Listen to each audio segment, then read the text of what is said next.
C'est une question importante. Et si vous permettez, j'aimerais commencer mon propos par quelques remarques liminaires. C'est banal de dire que la révolution numérique a modifié notre environnement. Ce qu'on observe aujourd'hui, il faut avoir conscience que c'est pratiquement un début. Ça va se développer, ça va s'amplifier. Les opérateurs de l'industrie numérique annoncent par exemple que chaque foyer disposera dans les prochaines années, en tous les cas dans la prochaine décennie, de plusieurs centaines d'objets connectés. Alors qu'est-ce que ça veut dire concrètement? Ça veut dire que des objets comme vos vêtements, comme vos chaussures, comme les systèmes de gestion de l'énergie et de l'information au domicile, les télévisions, les voitures, le vélo, des objets très banals comme une brosse à dents ou une brosse à cheveux, ces objets-là seront reliés à un réseau. Au-delà de ces objets du quotidien, le citoyen de demain aussi travaillera dans un environnement, par exemple avec le service des administrations, avec des réseaux, par exemple pour payer ses impôts en ligne, ou si, par exemple, il veut commander un plat chez le traiteur du coin. Ça nécessite donc pour l'école de former des élèves, de former des citoyens qui soient avertis de ces usages, qui comprennent le fonctionnement de cet environnement. Et comme on l'a fait depuis longtemps finalement avec les systèmes du vivant, où on a étudié à l'école leur diversité, leurs fonctions, il est important qu'on apprenne à nos élèves les notions et les compétences qui leur permettent d'être à l'aise dans cet environnement numérique, d'être des usagers éthiques et responsables, qui leur permettent, sans finalement fascination excessive, mais également sans défiance, d'utiliser ces objets. Ces objets, je l'ai déjà dit, tous nos objets seront connectés, interrogent aussi profondément notre relation à l'espace, au déplacement. Donc ça nécessite vraiment de développer des bons comportements.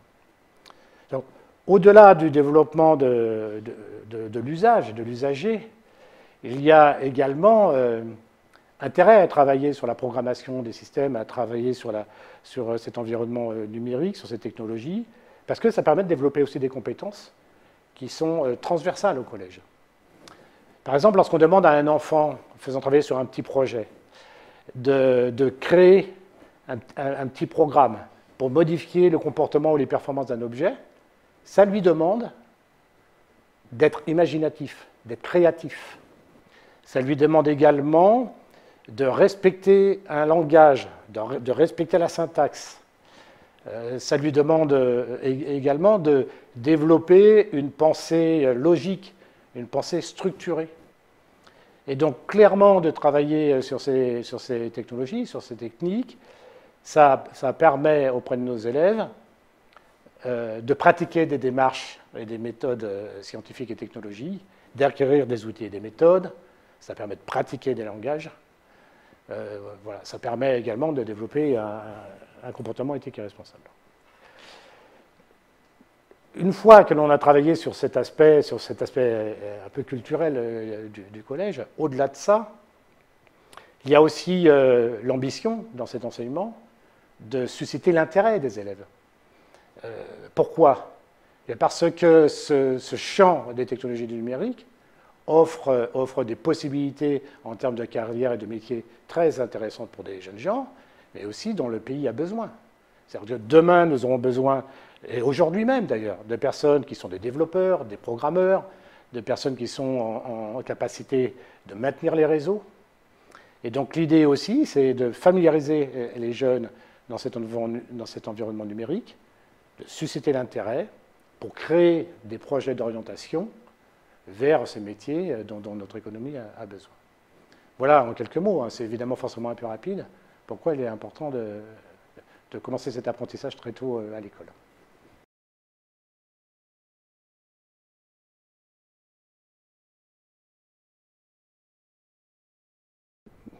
Pour l'approche pédagogique, il faut vraiment constamment garder en tête qu'on commence au cycle 3, et donc on commence avec des élèves qui sont très jeunes. Le cycle 3, pour mémoire, c'est CM1, CM2, 6e.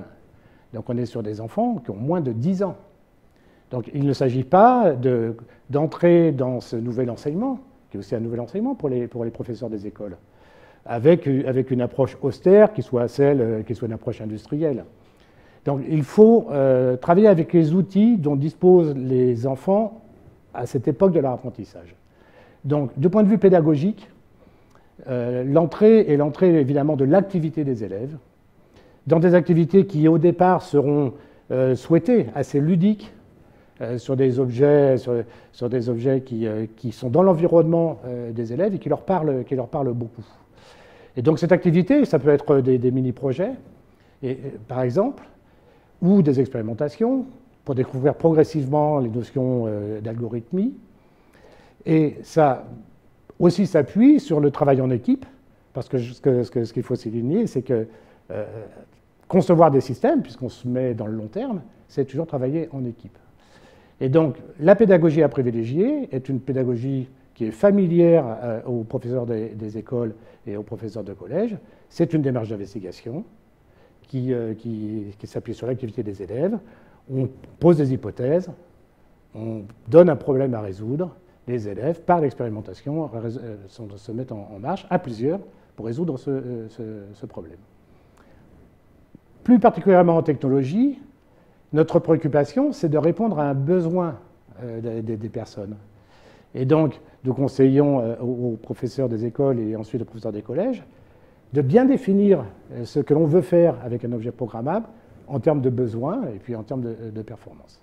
Et puis, progressivement, on ira, par exemple, vers le cycle 4, vers des applications qui ne sont plus ludiques, mais qui sont des applications qui visent à piloter des systèmes dans un environnement qui cette fois, mobilise des objets qui ne sont pas des jouets, loin s'en faut, mais qui sont des objets, non pas industriels, mais dans l'environnement quotidien, avec une utilité bien identifiée.